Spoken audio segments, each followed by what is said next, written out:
श्री गणेशाय नमः। आत्मज्ञानामृत ग्रंथ के द्वारा जीवन की सार्थकता और सत्यता क्या है, इसे प्रदर्शित किया गया है। यह रचना उन महान आत्माओं के चरणों में समर्पित है जिन्होंने सत्य का साक्षात अनुभव करके समस्त संसार को अज्ञान के अंधकार से निकालकर ज्ञान और वैराग्य में ही जीवन की सार्थकता है, इसका स्पष्ट रूप से उल्लेख किया है। श्री गणेशाय नमः। श्री आत्मज्ञानामृत ग्रंथ समस्त धर्म ग्रंथों का सार भाग 22। श्रद्धा को ना कोई परिभाषित कर पाया और न कोई इसे बांध सका। तर्क वितर्क के जाल में उलझकर तू परमात्मा तक ना पहुंच सका। पूजा पाठ तूने बहुत कर लिया, फिर भी कोई उपाय काम न आ सका। व्यक्तिगत लाभ की आशा करके मोह जंजीर को तू ना तोड़ सका। श्लोकार्थ। संसार में कोई भी व्यक्ति ऐसा ज्ञानी नहीं है जो विश्वास श्रद्धा को परिभाषा देकर परिभाषित कर सके, क्योंकि श्रद्धा कोई वस्तु नहीं जिसे हम खुली आंखों से देख सके। यह तो अनुभव का विषय है, इसे महसूस किया जा सकता है। जिस प्रकार किसी फल के स्वाद का हम शब्दों में बखान नहीं कर सकते क्योंकि यह शब्दों से परे है, श्रद्धा भी इसी प्रकार है, इसलिए इसे हम परिभाषित नहीं कर सकते। इसलिए संत पुरुष कहते हैं कि व्यक्ति को तर्क वितर्क के चक्कर में पड़े बगैर ही केवल परमात्मा को पाने के लिए पूर्ण विश्वास का सहारा लेना चाहिए। समाज के कुछ लोग ऐसे भी होते हैं जो व्यक्तिगत लाभ के लिए मंदिर बनाकर पूजा पाठ करके कई प्रकार के आडंबरों का सहारा लेते हैं, मगर वह परमात्मा के रहस्य को नहीं समझ पाते क्योंकि वह मोह की जंजीरों में बंधे होते हैं। प्रतिकूलता को अपना कर ही तुम प्रभु को सम्मुख पाओगे। अनुकूलता से विचलित होकर ईश्वर से दूर हो जाओगे। समय की प्रवाह धारा को जब तुम जागृत अवस्था मानोगे, संसार की सत्यता जानकर कष्टों से मुक्त हो जाओगे। श्लोकार्थ। प्रभु को पाने के मार्ग में चाहे कितनी भी विपरीत परिस्थितियां आए, हमें उन कष्टों तथा संकटों से जरा भी विचलित हुए बिना निरंतर भक्ति युक्त कर्म करते रहना चाहिए तथा जीवन में जब कभी भी अनुकूल परिस्थितियां आकर भौतिक पदार्थ की प्राप्ति होगी, उस समय उनसे मिलने वाले सुखों के जाल से मोहित नहीं होना चाहिए तथा वर्तमान समय जिसमें हम जी रहे हैं वह चेतना की अवस्था है। इस अवस्था को जब हम जागृत अवस्था मानेंगे तब हमें संसार की सत्यता का अनुभव होगा और हम संसार के समस्त दुखों से छूट जाएंगे। वासनाएं जब शांत होगी, स्वतंत्र वायुमंडल का आविर्भाव होगा, बुद्धि का तेरे विकास होकर पंचभौतिक बंधनों का नाश होगा, आत्मा पूर्ण प्रकाशित होकर परमात्मा का प्रतिपल निवास होगा। ईश्वर में जब तू तन्मय होगा, योग्य दिशा में ही तेरा प्रवास होगा। श्लोकार्थ। व्यक्ति के मन से जब सभी प्रकार की वासनाएं शांत हो जाती है, उस समय उसके चारों तरफ का वातावरण शांत व निर्मल हो जाता है।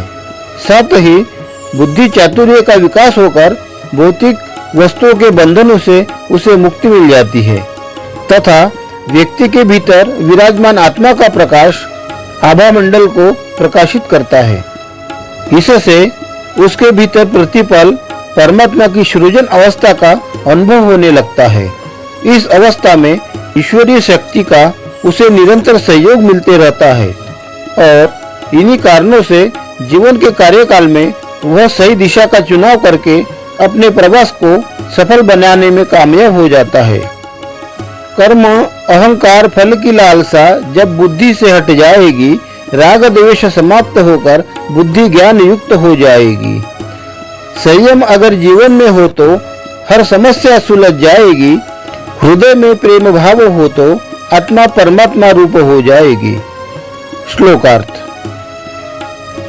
सामान्य व्यक्ति कोई भी कर्म इस लालसा में करता है कि उसे फल की प्राप्ति हो। वह इस कर्म फल का उपयोग स्वयं के लिए सुख सुविधा की वस्तु जुटाने के लिए करता है। इस समय वह अपनी बुद्धि के द्वारा खुद को कर्ता समझकर अपने बाहुबल पर अधिक भरोसा करके अहंकार से भर जाता है। यहाँ पर हमें इस बात को समझना चाहिए कि परमात्मा ने हमें कर्म करने का अधिकार दिया है, परंतु कर्म फल पर मनुष्य का अधिकार जताना अज्ञानता की ओर इशारा करता है, क्योंकि कर्म फल का अधिकारी स्वयं परब्रह्म परमात्मा है।